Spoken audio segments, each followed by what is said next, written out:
हम इंसान अपनी नादानी में कई बार एक ऐसी अपीलिंग फ़िलॉसफ़ी के कम अक्रॉस करते हैं जो कहीं ना कहीं बहुत अपीलिंग होती है और हमें बहुत हेल्पफुल लगती है। एंड वहाँ पे हम उस फिलोसॉफिकल आइडिया को परम सत्य मान लेते हैं और यही चीज़ बहुत प्रॉब्लमेटिक हो सकती है हमारी अपनी लर्निंग प्रोसेस और लाइफ के अंदर। और इस वीडियो के साथ पॉइंट बाय पॉइंट इस प्रॉब्लम के ऊपर बात करने वाले हैं और वीडियो के एंड में एक कंक्लूसिव नोट के साथ डिस्कस करूंगा कि इस प्रॉब्लम से हम कैसे एलिविएट हो सकते हैं या कैसे इसको काउंटर कर सकते हैं। But before starting the video दो बातें कहना चाहूँगा। पहली ये कि मेरी book the portrait of eternal passion launch हो चुकी है, जो बताती है कहानी एक साधारण लड़के की जो एक लड़की के प्रेम में पड़ के आर्टिस्ट बनने की जर्नी पे निकल गया। ये कहानी है प्रेम की, redeeming power of love, obsession and बहुत सारे ऐसे टॉपिक्स के ऊपर। If you are interested in such topics the link is down in the description, go give it a check. और दूसरी बात, कमेंट सेक्शन में जाओ, अपनी रीडिंग प्रोग्रेस शेयर करो ताकि और लोग मोटिवेट हो सकें टू रीड मोर और आप भी अकाउंटेबल रह सको। Now coming back to the video, look, अगर मैं कहीं ना कहीं ये बोलूं कि मोस्टली ये प्रॉब्लम तब आती है जब हम पहली बार फिलॉसफी, इंटेलेक्चुअल आइडियाज़ के कम अक्रॉस करते हैं, तब हमें कहीं ना कहीं ऐसा कोई कॉम्प्लेक्स नैरेटिव देखने को मिलता है जो पहली बार इतना रिवेटिंग लगता है, कहीं ना कहीं हमें ग्रिप कर लेता है। एंड रियल लाइफ में भी हमें दिखना शुरू होता है कि यार चीज़ें ऐसे ही ऑपरेट कर रही हैं। और वो पर्सपेक्टिव हमें इतना अपीलिंग लग जाता है कि हम गलती कर बैठते हैं उसको मानने की, द अल्टीमेट विजडम, जिसे मैं कहूँगा इल्यूजन ऑफ विजडम। बिकॉज पहली बार जिंदगी में हमें इतने नुआंस में, इतने प्रॉपर स्ट्रक्चर में कोई चीज़ समझाई जा रही है जो लाइफ में वैल्यूएबल भी लग रही है, तो ऑब्वियसली हम इंसान अपनी नादानी में ये मान लेंगे कि वही चीज़ परम सत्य है। और हम ये भूल जाएंगे कि परम सत्य को एक इंसान के लिए जानना बिल्कुल ही पॉसिबल नहीं है, क्योंकि वो सत्य पहले तो टाइम के साथ शिफ्ट हो रहा है एंड साथ में एक फाइनाइट बीइंग के लिए एक इनफाइनाइट स्ट्रक्चर को समझना कैसे पॉसिबल हो सकता है। बट नहीं, हम उस पॉइंट में उस फिलॉसफी के साथ, उन आइडियाज़ के साथ इतने ज़्यादा पोजेस्ड हो जाते हैं कि हमें लगता है यही सत्य है और हम ये बात भूल जाते हैं जो सोक्रेटिस ने कही है कि I know that I know nothing and nobody is know nothing. Because obviously हम फाइनाइट इंसानों को कैसे पता होगा कि परम सत्य क्या है। एंड वहाँ से आती है दूसरी problem which is obstacle to learning. अब क्योंकि हम मान बैठे हैं कि वो चीज़ सत्य है, तो हम ये कैसे मानेंगे कि कोई और पर्सपेक्टिव, कोई और फिलोसॉफिकल थॉट एग्जिस्ट कर सकता है। एंड ये चीज़ पर्सनली मेरे साथ हुई थी जब मैं पहली बार कम अक्रॉस किया जॉर्डन पीटरसन के, या that guy with that Don Michaela fighting postmodernists, that guy exactly, I'm talking about that guy. And look, I'm not somebody who hates Jordan Peterson now, but yes, एक point था जहां पे I use to revere him to the point जहां पे जिन philosophical ideas की वो बात कर रहा है, मैं सिर्फ उन्हीं आइडियाज़ को एक्सप्लोर करूंगा। और अगर कोई और यूट्यूबर या कोई ऐसी फिलोसॉफिकल थॉट जिसके अगेंस्ट वो है, मैं उनको पढ़ूंगा ही नहीं। And that is the very toxicity of that thing, क्योंकि कहीं ना कहीं अगर तुम किसी इंटेलेक्चुअल पर्सन के साथ या किसी फिलोसोफर के साथ या किसी फिलोसोफर के आइडियाज़ के साथ इतने टाइटली ग्रिप्ट हो जाओगे, तो कहीं ना कहीं तुम दूसरी चीज़ों को एक्सप्लोर ही नहीं करना चाहोगे। आई स्टिल रिमेंबर, एक बहुत ही प्यारा चैनल है जो फिलोसफी पे बात करता था, आइंजल गैंगर, उसने एक जगह पे क्रिटिसाइज कर दिया था जॉर्डन पीटरसन को। And as naive I was, मैंने उसकी वीडियोस देखना काफ़ी टाइम के लिए बंद कर दी।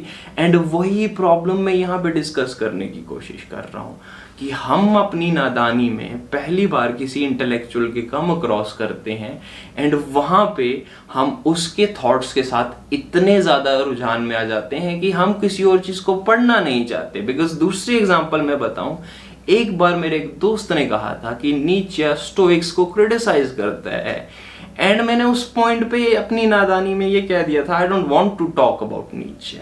नाउ थिंक कितनी नाइव बात लग सकती है कि जस्ट बिकॉज वो स्टोइक्स को क्रिटिसाइज कर रहा है तो मैं उसके बारे में बात ही नहीं करना चाहूंगा। एंड यहां से उठती है तीसरी problem which is easy prey for ग्रिफ्टर्स।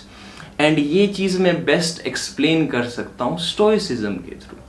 Look, present time में स्टोइसिज्म इतना रैम्पेंट फैल चुका है कि सरफेस लेवल पे उसके जो बेसिक आइडियाज हैं वो कोई भी इंसान उठा के अपने कोर्सेज बेचने की कोशिश कर सकता है। एंड जो लोग कहीं ना कहीं उस आइडिया के साथ अलाइन करते हैं वो ये मान बैठेंगे कि ये इंसान भी स्टोइसिज्म में बिलीव करता है।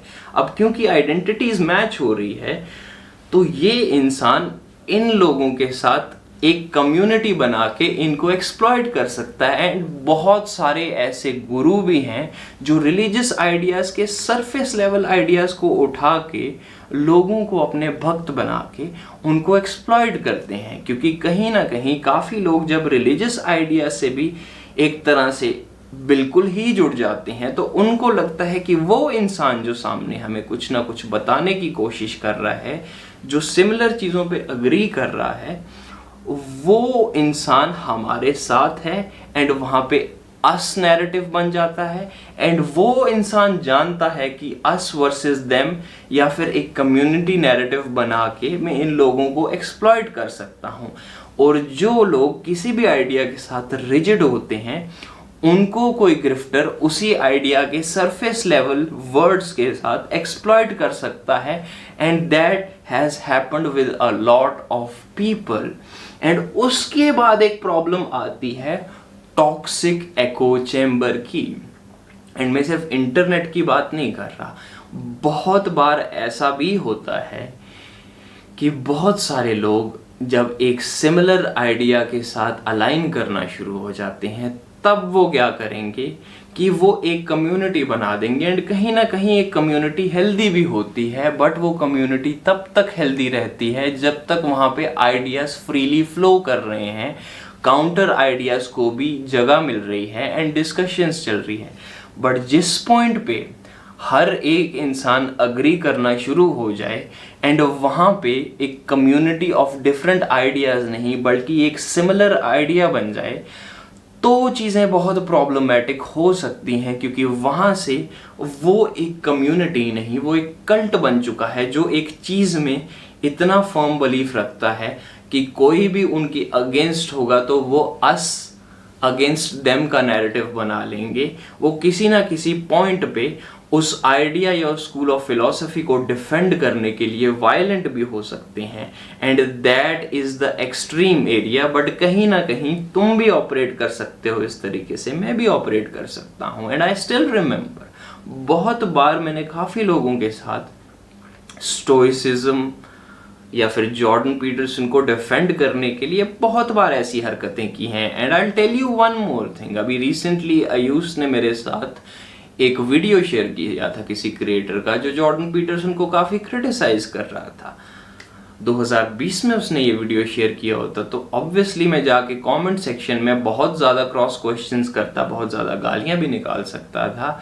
But that is the point. At this point I feel कि हर एक इंसान को अपना पर्सपेक्टिव रखने का मौका दिया जाना चाहिए एंड हमें उनको एंटरटेन करने की कोशिश करनी चाहिए। एंड कहीं ना कहीं ये भी समझना चाहिए मे बी वो इंसान कुछ ऐसा बोल सकता है जो सही हो सकता है और मैं उस पॉइंट पे गलत हो भी सकता हूँ। और यही है इस वीडियो का कंक्लूजन, जो है कि एक इंसान को at a same time different opposite ideas को एंटरटेन करने की रेजिलियंस कह लो या टैलेंट कह लो या एबिलिटी होनी चाहिए।